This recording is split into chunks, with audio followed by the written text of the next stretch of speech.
নমস্কার বন্ধুরা, আমি পলাশ বিশ্বাস আর আপনারা দেখছেন পলাশ বিশ্বাস ভিডিওস। আশা করি আপনারা প্রত্যেকে ভালো আছেন এবং আপনাদের বাগানের গাছগুলিও ভীষণ ভীষণ ভালো আছে। বন্ধুরা, থাম্বনেল আর টাইটেল দেখে বুঝতেই পেরে গেছেন যে আজকে কোন বিষয় নিয়ে আলোচনা হতে চলেছে।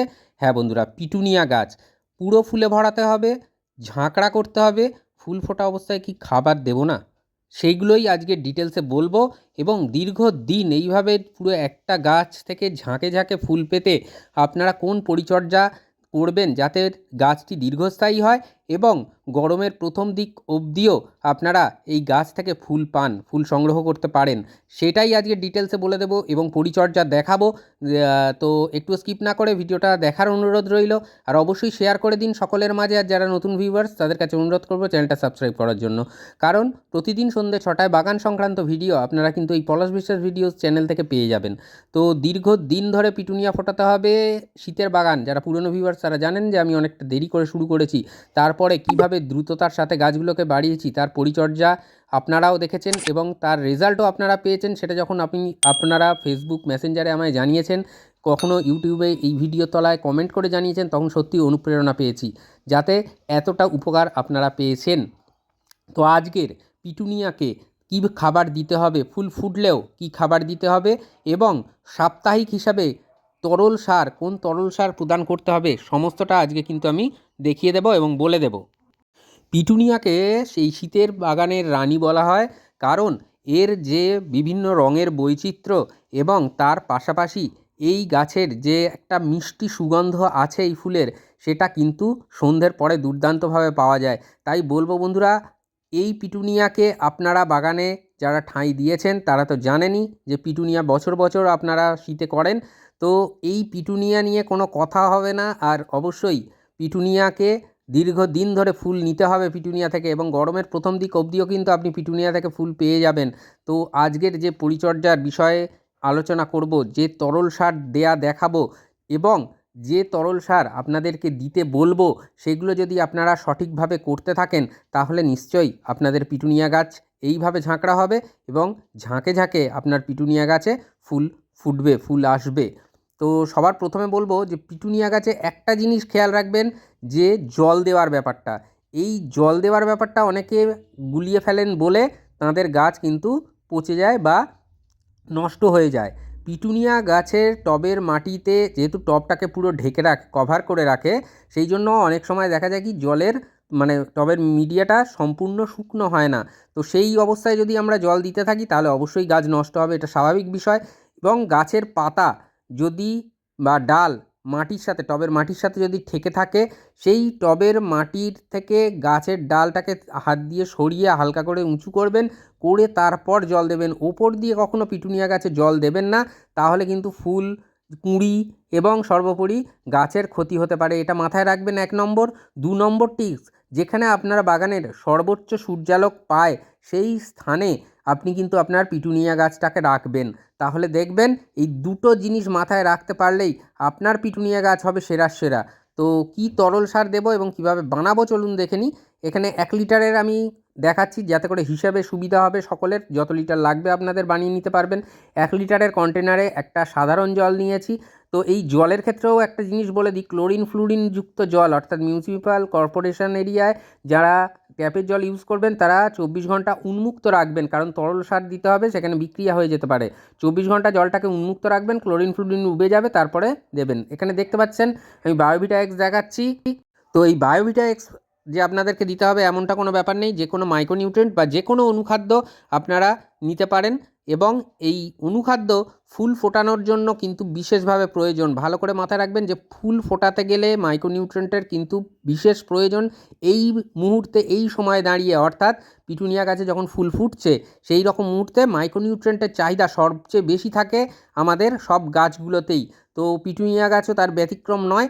তো এই মাইক্রোনিউট্রিয়েন্টের কন্টেনারটা খুলে ফেললাম। তো এরপর এখান থেকে আমি 1 লিটার জলের জন্য 1.5 ml মতন এই তরল মিশিয়ে নেব। অর্থাৎ 1.5 ml মানে মোটামুটি 30 ফোঁটা ড্রপারে করে যারা মাপবেন 30 ফোঁটার মতন নিতে পারেন। আর না হলে যে বাচ্চাদের ওষুধের ক্যাপগুলো হয় সেখানে এমএল থাকে, তো ওই রকম দেখে নিয়ে 1.5 ml মতন আপনারা দিয়ে দিতে পারেন। তো এই মাইক্রোনিউট্রিয়েন্ট গাছে ফুল আনতে সাহায্য করে, ফুলের রং উজ্জ্বল রাখতে সাহায্য করে, কুঁড়িগুলো সম্পূর্ণ বিকশিত হতে সাহায্য করে। এছাড়াও কিন্তু গাছের পাতা সবুজ রাখা থেকে শুরু করে একাধিক কাজ আছে। তো এরপরে যেটা দেখছেন এটা হচ্ছে হিউমিক অ্যাসিড। এই হিউমিক অ্যাসিড যাদের লিকুইড ফর্মেশনে আছে 1 লিটার জলে আপনারা 1 থেকে 1.5 ml পর্যন্ত নিতে পারেন। যাদের কাছে ডাস্ট ফর্মে আছে তারা 1.5 চা চামচ, টেবিল চামচ নয় কিন্তু 1.5 চা চামচ পরিমাণে নেবেন এবং নিয়ে এই হিউমিক অ্যাসিড আপনারা মিশিয়ে নেবেন এই জলের সাথে। অর্থাৎ মাইক্রোনিউট্রিয়েন্ট দেওয়া হলো, তারপরে দেওয়া হলো হিউমিক অ্যাসিড। এই তরল কালো সোনা বলা যেতে পারে, যে পিটুনিয়া গাছের জন্য ভীষণ পরিমাণে দরকার। এরপরে যেটা দেখছেন বুঝতেই পাচ্ছেন, ম্যাগনেসিয়াম সালফেট বা এপসাম সল্ট। এটা 1 লিটার জলের জন্য মোটামুটি 1/2 টেবিল চামচ পরিমাণে আপনারা নিয়ে নেবেন, চা চামচ নয়, 1/2 টেবিল চামচ পরিমাণে আপনারা এই ম্যাগনেসিয়াম সালফেট বা যেটাকে এপসাম সল্ট বলে এটা নিয়ে নেবেন। এটা গাছের পাতা সবুজ রাখতে সাহায্য করবে, তার সাথে সাথে নতুন নতুন ডালপালা গজাতে সাহায্য করে। এই ম্যাগনেসিয়াম এবং গাছের ঘাটতি ম্যাগনেসিয়ামের পূরণ করে দেয় এই ম্যাগনেসিয়াম সালফেট। এটা 1/2 টেবিল চামচ নিতে হবে।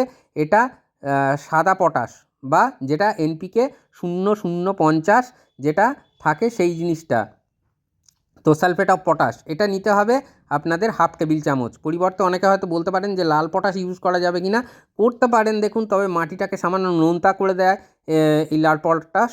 তো যেটা আপনাদের কাছে নেই, হয়তো কিনতে পারবেন না, তারা কিন্তু এই জিনিসটা করতে পারেন। আর না হলে আপনারা এই সাদা পটাশ নিয়ে নিতে পারেন, যেটা দুর্দান্ত কাজ দেবে, যেটা ফুল আনতে সাহায্য করবে, গাছকে রোগ মুক্ত রাখতে সাহায্য করে পটাশিয়াম, এবং সর্বোপরি ডাল বা কাণ্ডগুলোকে শক্ত করে। আর ফুল আনার ক্ষেত্রে তো এর জুড়ি মেলা ভার। তো যাই হোক, এরপরে খুব ভালো করে ক্লকওয়াইজ অ্যান্টি ক্লকওয়াইজ আপনারা এই তরলটাকে গুলিয়ে নেবেন এবং প্রত্যেকটা জিনিস যে কটা দেখলেন দিলাম সব কটাই কিন্তু জলে সুন্দরভাবে দ্রবীভূত হয়ে যায়, মিশে যায়। এরপরে যেটা করতে হবে, পিটুনিয়া গাছের গোড়ায় দেখবেন অনেক আগাছা জন্মায়, সব আগাছা কিন্তু রিমুভ করে দিতে হবে, তুলে ফেলতে হবে, না হলে কিন্তু এই আগাছারা খাবার খেয়ে নেবে এবং দ্রুত আগাছারা বংশ বিস্তার করে ফেলবে। আপনার গাছ কিন্তু সেভাবে পাবে না খাবার। তো দেখুন এরপরে যেটা হচ্ছে বীজ। এই যে পিটুনিয়া গাছের যেটা দেখতে পাচ্ছেন, ফুল হয়ে যাওয়ার পরে এরকম শুকনো অবস্থায় কিন্তু বীজ দিতে থাকে। যদি এ বীজ দিয়ে দেয় তাহলে কিন্তু এর জীবনচক্র কমপ্লিট হয়ে যাবে। তাই এই বীজগুলোকে শুকনো ফুলগুলোকে সমেত, ডাঁটি সমেত এইভাবে কিন্তু আপনারা রিমুভ করে দেবেন। তাতে দীর্ঘদিন গাছ বৃদ্ধি পাবে, ফুল দেবে। কারণ গাছ যদি একবার বুঝে যায় তার জীবনচক্র কমপ্লিট, অর্থাৎ সে বড় হচ্ছে, ফুল দিচ্ছে, ফুল শুকিয়ে গেলে বীজ বা ফল দিচ্ছে, তাহলে কিন্তু তার জীবনচক্র কমপ্লিট হয়ে যাচ্ছে। অর্থাৎ আপনারা কিন্তু এই গাছ থেকে আর দীর্ঘদিন ফুল পাবেন না। তাই অবশ্যই করে এই সমস্ত শুকনো ফুলগুলো যেগুলো হয়ে যাচ্ছে এরকম একেবারে ডাঁটি সমেত পিঞ্চিং করে দেবেন। তাহলে সেখান থেকে আবার নতুন শাখা গজাবে এবং আরও বেশি সংখ্যায় আপনারা কিন্তু পিটুনিয়া ফুল পাবেন আপনাদের পিটুনিয়া গাছগুলো থেকে। এই যে তরল সারটা বানানো হলো, এই তরল সার এবারে প্রশ্ন আসছে কতটা পরিমাণে দেব এবং কত দিনের ব্যবধানে আমরা প্রদান করব এই তরল সার। এই তরল খাবারটা যেটা দেখালাম এটা আমরা মাসে 2 বার করে দিতে পারি। আর ঠিক দেখুন এইভাবে হাত দিয়ে হালকা করে তুলে আমরা কিন্তু গাছের মিডিয়াতে আমরা তরল সারটা প্রদান করব। তাই বলছি বন্ধুরা, এই জিনিসটা মাথায় রাখবেন। জল দেওয়া থেকে শুরু করে আপনারা সমস্ত জায়গায় এইভাবে তরল সার বলুন বা জল দেওয়াটা বলুন সবটাই কিন্তু করবেন এরকমভাবে যেরকম দেখাচ্ছি। তো কতটা পরিমাণে নিতে হবে, এই যে অনুষ্ঠান বাড়িতে জল দেওয়া হয় যে গ্লাসে করে, সেই গ্লাসের 1 গ্লাস অর্থাৎ 200 ml থেকে 250 ml তরল আমরা কিন্তু প্রত্যেকটা টবের মিডিয়ায় দেব। সেটা 8 ইঞ্চি হোক বা 10 ইঞ্চি হোক। 12 ইঞ্চি টবে যদি পিটুনিয়া গারুদ থাকে তাহলে তারা কিন্তু 1.5 গ্লাস পরিমাণে এই গ্লাসের তরল আপনারা পান করিয়ে দেবেন প্রত্যেকটা গাছকে। তাহলে বুঝতে পারছেন বন্ধুরা যে কতটা পরিমাণে কী তরল কীভাবে দেওয়া হলো। আর প্রত্যেকটার কাজ এই তরলের মধ্যে যা আছে আমি কিন্তু বলে দিলাম যে কী কী কাজ করবে আপনাদের গাছে এই তরল খাবার প্রদান করতে পারলে। তো এই তরল সারটা 15 দিনের ব্যবধানে দ্বিতীয়বার রিপিট করবেন। তো দেখুন এইভাবে কিন্তু জল আস্তে আস্তে ড্রেন আউট হয়ে যাবে। তো যেভাবে দেখালাম এভাবেই দিতে থাকবেন। আর অবশ্যই সপ্তাহে এই মুহূর্তে দাঁড়িয়ে একবার করে আপনারা সরিষার খোল পচা জল একেবারে পাতলা করে নিয়ে কিন্তু দেবেন। তাতে হবে কি, গাছের বৃদ্ধি কিন্তু বহাল থাকবে, অর্থাৎ নতুন নতুন ডালপালা আসবে, নতুন শাখা প্রশাখা আসবে। আর হ্যাঁ, সপ্তাহে একবারের বেশি কিন্তু এই সরিষার খোল পচা জল আপনারা দেবেন না। আর তার পাশাপাশি সপ্তাহে 2বার করে যদি সম্ভব হয় আপনারা কিন্তু পেঁয়াজের খোসা বা কলার খোসা বা আলুর খোসা ভেজানো জল আপনারা কিন্তু দিতে পারেন। মানে 3 দিন ধরে পচাবেন, সেই জলের সাথে সাধারণ জল অর্ধেক অর্ধেক মিশিয়ে আপনারা কিন্তু টবের মিডিয়ায় প্রদান করতে পারেন। ভরপুর পরিমাণে পটাশিয়াম থাকে এই কলার খোসা, পেঁয়াজের খোসা বা আলুর খোসার মধ্যে। তো এই যে জিনিসটা বললাম, এইভাবে যদি কেয়ার করেন দীর্ঘদিন ধরে এই প্রচুর পরিমাণে পিটুনিয়া আপনার বাগানে ফুটবে এবং তার সাথে সাথে আগমন ঘটবে বিভিন্ন প্রজাপতির। কারণ এর যে কালার বৈচিত্র্য, এর যে রঙের বৈচিত্র্য, তা কিন্তু অবশ্যই এই সমস্ত উপকারী পতঙ্গদের আকর্ষণ করে। তো ঠিক আছে বন্ধুরা, আজকের এটুকুনি। এভাবে কেয়ার করুন, দীর্ঘদিন ধরে পিটুনিয়া পান, আপনাদের বাগান ভরে থাকুক রং বেরঙের পিটুনিয়ায়। আর আজকের মতো এ পর্যন্তই। আবার আসছি আগামীকাল ঠিক সন্ধ্যে 6টায়। ততক্ষণ সকলে সুস্থ থাকুন, ভালো থাকুন, প্রচুর পরিমাণে গাছ লাগানোর পাশাপাশি দেখতে থাকুন পলাশ বিশ্বাস ভিডিওস। মন থাকছিল সবুজ, পৃথিবী হোক সবুজময়। হ্যাপি গার্ডেনিং বন্ধুরা, নমস্কার।